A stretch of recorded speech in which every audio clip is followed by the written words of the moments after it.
How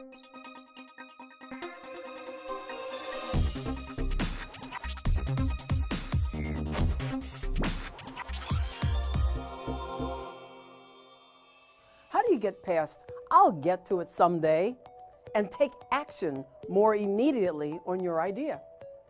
I'm Sylvia Henderson, your idea implementation expert at sylviahenderson.com, and I transform ideas to action. There's a saying that someday is not on any calendar. Show me a calendar with someday on it, and I'll show you a dream deferred. Yet we all have our someday moments when we avoid taking immediate action, and we've suffered the consequences for not doing so. So here are 3 ways to get past someday and get into action right away. First, make your idea important. Stephen Covey, in his book, First Things First, advises us to focus more of our time on what's important and not urgent for our greatest productivity, instead of reacting to distractions. So prioritize your idea by identifying the importance to you of taking immediate action on it. Number 2, consider the consequences. Now, this goes hand in hand with identifying importance.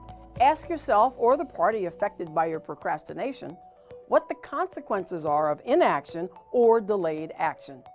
If the consequences are great, then avoiding them may inspire you to more immediate action. And then 3, go public. Identify start and milestone dates. Put them on the calendar that remains visible. And commit aloud to another person or group the dates that you set. When you put your commitment out to others, you tend to be more conscientious about meeting it. Say no way to someday and take action on your idea today. If you like what you heard and you saw here, connect with me at sylviahenderson.com. Stay up to date with my tips and guidance to move your ideas to income, and let's start with a conversation to see how I might serve you or your organization to implement ideas and to get things done.